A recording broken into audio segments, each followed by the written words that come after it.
नमस्कार, मैं ज्योतिष शास्त्री रमेश चौबे आज आपके समक्ष एक जन्म कुंडली के अध्ययन करने के लिए उपस्थित हुआ हूँ। इस जन्म कुंडली के बारे में हम चर्चा करेंगे और जानेंगे कि ये एक बालक की कुंडली है। इसका बालक का नाम है, आइए सबसे पहले हम नाम पता करते हैं कि बालक का नाम क्या है। बालक का नाम है अभिषेक सक्सेना। जन्म की तारीख है 11/3/2015, समय 8:46 AM, स्थान पुणे, महाराष्ट्र। बालक ज़्यादा बड़ा नहीं है और इनके माता पिता का कुछ प्रश्न है मुझसे, उन प्रश्नों का हम एक एक करके उत्तर देंगे और इस जन्म कुंडली का हम संपूर्ण रूप से विश्लेषण करके देखेंगे कि जातक की शिक्षा कैसी होगी, भाग्य कैसा होगा, इत्यादि इत्यादि। तो आइए एक एक करके सभी विषयों पर चर्चा करते हैं। सबसे पहले हम देखते हैं कि इनके पंचांग के बारे में बात करते हैं। तो पंचमी कृष्ण पक्ष में नक्षत्र विशाखा में गण इनका राक्षस है और पाया इनका ताम्र है। सड़बल में मंगल, चंद्र और बुध इनके बलाबल में है। तो इनके पंचांग की बात हो गई। अब देखिए ये कौन सी लग्न की कुंडली है, तो ये मेष लग्न की कुंडली। यदि लग्न में 1 नंबर लिखा हो तो मेष लग्न की कुंडली होती है।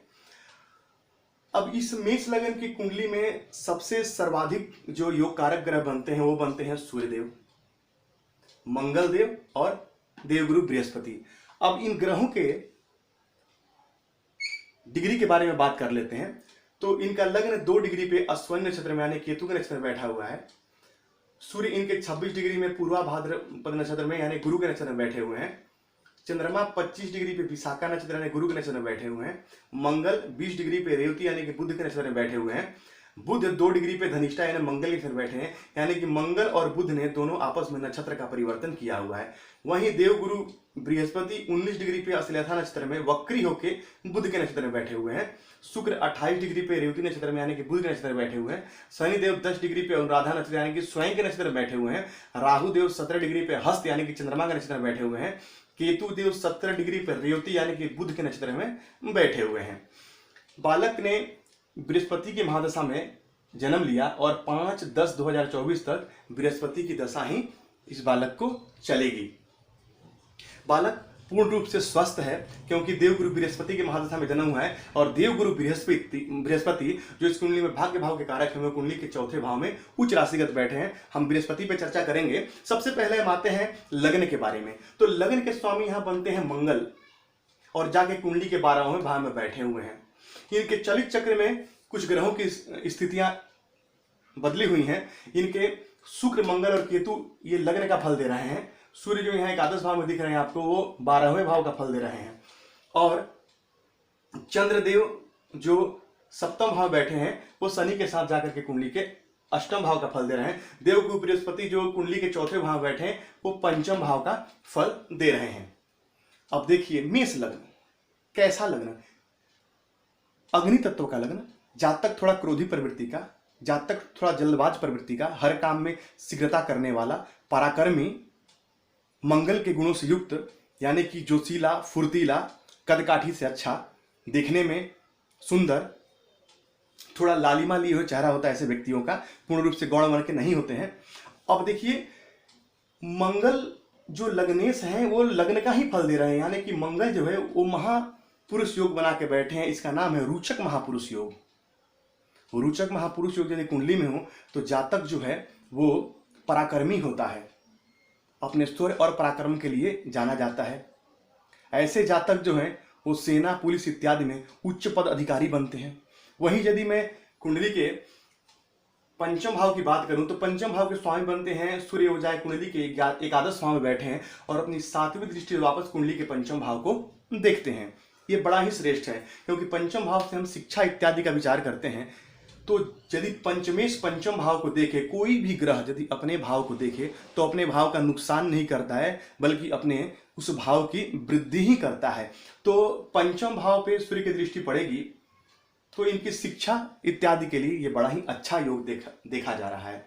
वहीं यदि मैं मंगल की बात करूं जो लग्नेश हैं, तो मंगल की दृष्टि तो हम देखिए, दृष्टि कभी भी ग्रहों की हम मानते हैं जहां पे ग्रह बैठे हुए लग्न कुंडली में, चलित कुंडली में चाहे जो भी प्रभाव हो, लेकिन हम उनका जो दृष्टि का प्रभाव है वो जहां बैठे हैं वहीं से लेते हैं। तो मंगल की यहां से 1 2 3 4 चौथी दृष्टि पड़ेगी कुंडली के पराक्रम भाव में। और मैंने कई बार बताया है कि पराक्रम भाव के कारक है मंगल, तो जातक पराक्रमी होगा। वहीं पराक्रम का स्वामी जाके आय भाव में बैठा है, यानी कि पराक्रम का स्वामी जाकर आय में बैठा है, यानी कि जातक अपने पराक्रम से ही आय का अर्जन करेगा, जातक पराक्रमी होगा। वहीं मंगल की तीसरी दृष्टि पराक्रम, चौथी दृष्टि पराक्रम में 4 5 6 7वीं दृष्टि पड़ेगी कुंडली के सप्तम भाव पे। जो यहाँ पे मंगल की दृष्टि यदि पड़े तो मैंने कई बार बताया कि जातक को ऋण से बचना चाहिए, ऋण लेने से बचना चाहिए। ऋण लेने में कोई सुविधा नहीं है, लेकिन ऋण देने से बचना चाहिए, क्योंकि वो ऋण वापस जातक को दिया हुआ पैसा नहीं मिलता है। वहीं यहाँ यदि मंगल की दृष्टि पड़ेगी, राहु के ऊपर पड़ेगी, तो ये थोड़ा समस्या देंगे, क्योंकि राहु की भी दृष्टि मंगल के ऊपर पड़ती है और मंगल केतु के साथ बैठे हुए हैं। तो जातक को चोट चपेट से थोड़ा ध्यान रखना चाहिए। मैंने देखा है कि कई बार जातक का एक्सीडेंट, दुर्घटना भी इस योग में होता है, तो थोड़ा सा सावधान होना चाहिए। हम उपायों पे भी चर्चा करेंगे आगे चल करके। वहीं मंगल की 8वीं दृष्टि पड़ेगी कुंडली के सप्तम भाव में, जो बड़ा ही अच्छा है। यहाँ पे मंगल की दृष्टि यदि पड़ेगी तो मंगल और चंद्र का योग, यानी कि लक्ष्मी योग बनेगा, ये बड़ा ही अच्छा है। लेकिन जातक जो है वो लग्न कुंडली से 12वें भाव में मंगल होने की वजह से और लग्न कुंडली से सप्तम भाव में 1 2 3 4 5 6, तो यदि हम मंगल का देखें तो कुंडली के व्यय भाव में, यानी कि यदि लग्न में, चौथे में, सप्तम में, अष्टम में और द्वादश में मंगल बैठ, जातक मांगलिक होता है। तो ये जातक जो है वो मांगलिक है। अब वहीं यदि हम कुंडली के भाग्य भाव के जो स्वामी बनते हैं देवगुरु बृहस्पति, उनके यदि हम बात करें तो देवगुरु बृहस्पति कुंडली के चौथे भाव में बैठे हुए हैं। कैसे? तो उच्च होकर के, यानी कि हंस महापुरुष नामक राजयोग बना के बैठे हुए हैं। हंस कैसा? जो दूध में और पानी में से दूध को पी लेता है और पानी को छोड़ देता है, यानी कि बराबर बराबर का हिसाब कर देता है। तो ऐसा जातक ज्ञानवान होता है। हंस वो तो जातक बुद्धिमान होगा, ज्ञानवान होगा, इसमें कोई संदेह नहीं है। जातक की चौथे भाव से, हम द्वितीय भाव से, चौथे भाव से, पंचम और नवम भाव से शिक्षा का विचार करते हैं। जातक की जो प्रारंभिक शिक्षा है, हालांकि यहाँ के स्वामी बनते हैं शुक्र कुंडली के 12वें में बैठे हैं, लेकिन फल वो लगन का दे रहे हैं, तो ये भी अच्छा है, क्योंकि यहाँ पर शुक्र उच्च के हो जाते हैं। तो जातक की शिक्षा लगभग ठीक ही रहेगी प्रारंभिक, और जातक की जो आगे की शिक्षा है वो और अच्छी होगी, क्योंकि मैंने बोला आपको कि पंचम भाव पे सूर्य की दृष्टि पड़ती है, यानी कि सूर्य यहाँ के स्वामी होकर पंचम भाव को देखते हैं। हाँ, ये देखा गया है कि संतान इत्यादि प्राप्ति के लिए थोड़ा सा दिक्कत है, क्योंकि सूर्य की दृष्टि जब भी पंचम भाव में पड़ती है तो गर्भपात इत्यादि होने की समस्या ये देते हैं। तो इसके लिए थोड़ा सा सतर्क रहना चाहिए। लेकिन शिक्षा के लिहाज से बड़ा अच्छा है। और उच्च शिक्षा के स्वामी जाए कुंडली के चौथे भाव में बैठे, हाँ, हालांकि यहाँ से ये षडाष्टक योग बना के यहाँ से 1 2 3 4 5 6 7 8 6 8 का योग बना के बैठे हैं। लेकिन इसमें घबराने की कोई बात नहीं है, क्योंकि ये बैठे किस में है हमको वो देखना है। तो देवगुरु बृहस्पति बैठे हैं चंद्रमा के घर में, और चंद्रमा से तत्कालिक 1 2 3 यानी कि मैत्री बना के बैठे हैं। ये बड़ा ही श्रेष्ठ है, यानी जातक की शिक्षा अच्छी होगी। वहीं यदि हम पंचम पति की बात करें तो सूर्य जाके कुंडली के आय भाव में बैठे हैं, किसके घर में? तो शनि देव के घर में, और शनि से तात्कालिक 1 2 3 मित्रता बना के बैठे हैं। ये बड़ा अच्छा है। शिक्षा के लिहाज से मुझे तो कोई यहाँ कमी नहीं दिख रही है, शिक्षा जातक की अच्छी होगी। वहीं यदि हम यहाँ पे बात करें द्वितीय भाव का, तो द्वितीय भाव से हम वाणी, सुंदरता इत्यादि का विचार करते हैं। यहाँ के स्वामी मैंने बोला शुक्र जाके कुंडली के 12वें भाव में उच्च के बैठे हैं। शुक्र यहाँ पे द्वितीय भाव और सप्तम भाव के स्वामी होकर जाके कुंडली के 12वें भाव में बैठे हैं, वहां पे उच्च होकर बैठे हैं। और कुंडली के 12वें भाव में शुक्र को अति विशिष्ट कारक कहते हैं, यानी वहां पे वो जा करके अच्छा फल देते हैं, जातकों को जिंदगी में सारे सुख प्रदान करते हैं। तो ये अच्छा है, सुखों के लिहाज से तो बड़ा अच्छा है ये। लेकिन चूंकि केतु राहु की दृष्टि शुक्र पे पड़ना और मंगल शुक्र की युति होना, जातक को आगे चल करके अपने चरित्र को थोड़ा पकड़ के रखना चाहिए, नहीं तो गड़बड़ हो सकता है। तो इसका ध्यान रखें, और मंगल शुक्र की और मंगल केतु की युति की वजह से थोड़ा सा चोट चपेट इत्यादि का ध्यान रखें, ये भी मैंने आपको बताया है। अब बृहस्पति की 5वीं दृष्टि पड़ेगी 1 2 3 4 5 कुंडली के अष्टम भाव पे शनिदेव वहां पे अष्टम भाव बैठे हैं। शनि यहाँ पे दसम और एकादश भाव के कारक हुए कुंडली के अष्टम भाव बैठे हैं। आयु के लिहाज से तो ये बड़ा ही अच्छा है और देवगुरु बृहस्पति की दृष्टि में अमृत होता है, तो बृहस्पति की दृष्टि से कुंडली के अष्टम भाव पे पड़ जाए तो ये और भी अच्छा है, जातक को दुर्घटनाओं इत्यादि से रक्षा करेंगे, तो ये बड़ा ही अच्छा है। वहीं शनिदेव मंगल के घर में बैठे हैं अष्टम भाव में और मंगल से तात्कालिक तो 1 2 3 4 शत्रुता बना के बैठे हुए हैं। और अष्टम भाव में शनि का बैठना आयु के हिसाब से तो ठीक है, लेकिन वहीं से यदि ये कुंडली के तीसरे भाव पे अपनी तीसरी दृष्टि डालेंगे 1 2 3 यानी कुंडली के कर्म भाव पे, हालांकि अष्टम भाव में शनिदेव बैठ करके जातक के कर्म क्षेत्र में विघ्नता तो लाते हैं, लेकिन मैंने आपको कई बार बोला है कि हमें देखना है कि कौन सा लग्न है और कौन सी राशि को कौन सा ग्रह देख रहा है। तो यहाँ पे शनिदेव अपने ही घर को देखेंगे तो समस्या तो आएगी, लेकिन उससे मुक्ति भी मिल जाएगी, क्योंकि कोई भी ग्रह यदि अपने घर को देखे तो नुकसान नहीं पहुंचाता है। वहीं शनिदेव अपनी 1 2 3 4 5 6 7 सातवीं दृष्टि से मित्र राशि को देखेंगे, कुंडली के द्वितीय भाव को देखेंगे। वाणी थोड़ा कठोर हो जाएगा जातक का, जातक थोड़ा तीव्र बात करेगा, लेकिन फिर भी हम कहेंगे ज्यादा समस्या वाली यहाँ पे बात नहीं है। वहीं 7 8 9 10 अपनी 10वीं दृष्टि से कुंडली के पंचम भाव को देखेंगे, पंचम भाव को देखेंगे और मैंने आपको बताया कि सूर्यदेव से तात्कालिक मैत्री बना के बैठे हुए हैं।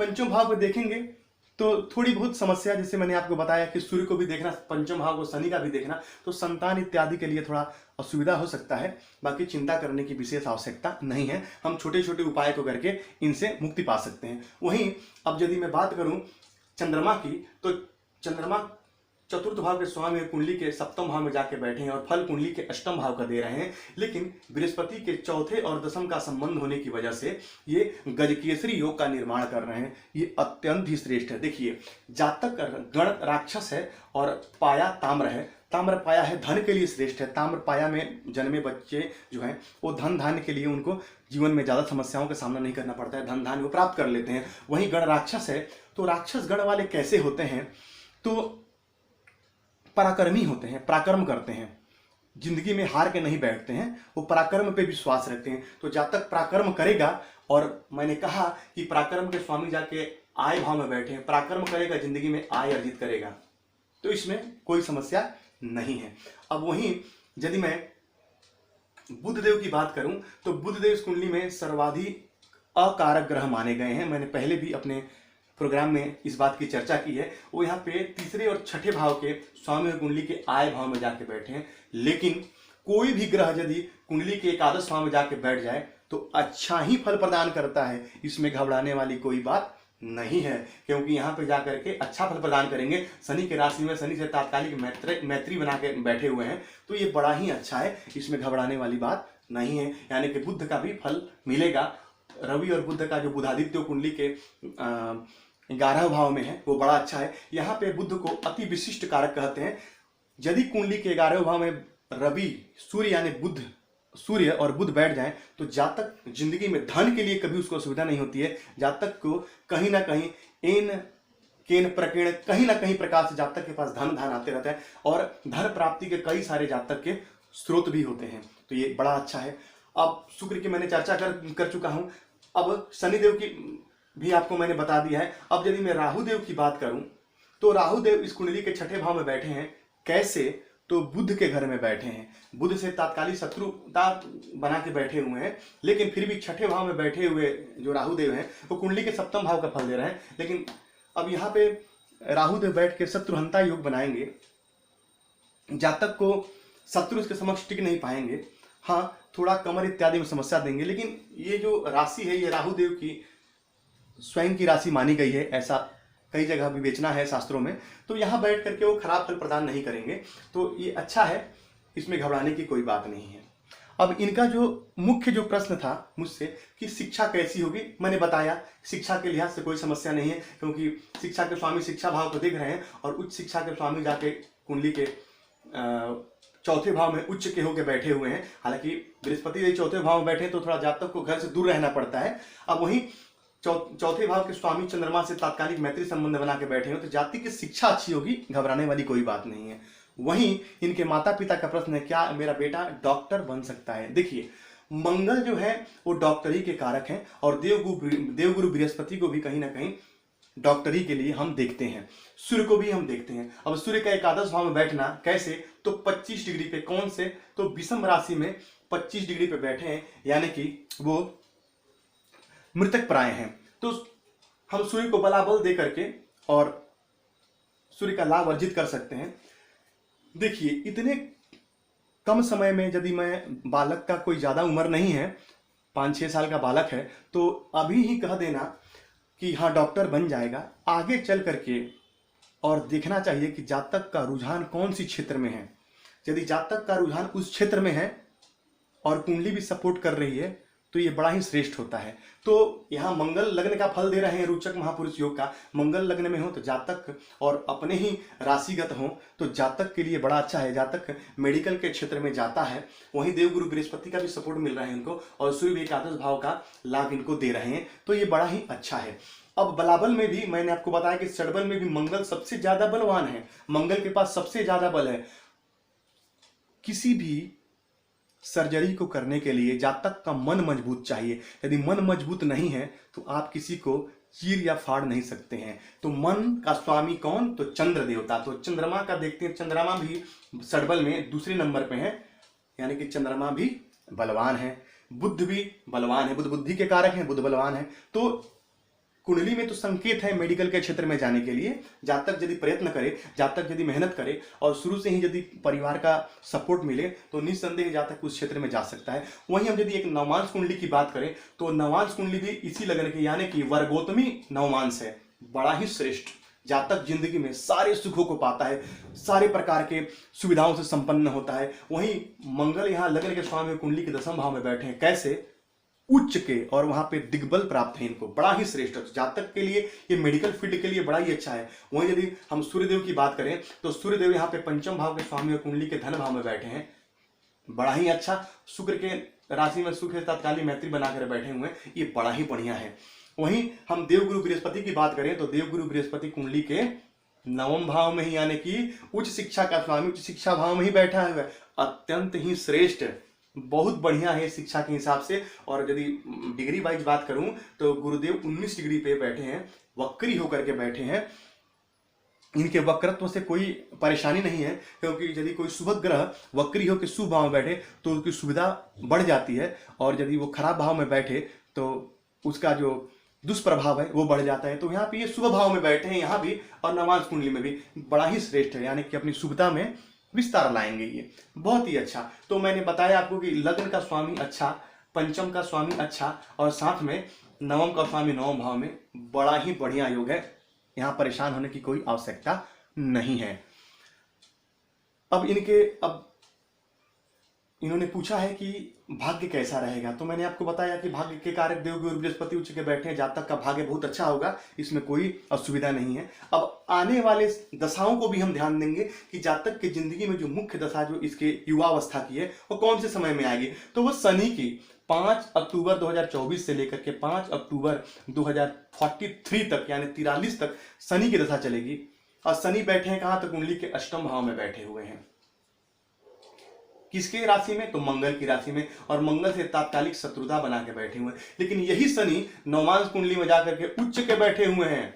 नवमांश कुंडली, यदि लग्न कुंडली हाथी के दिखाने का दांत, खाने का दांत है, दिखाने का दांत है, तो ये खाने का दांत है, यानी कि ये छुपा हुआ है।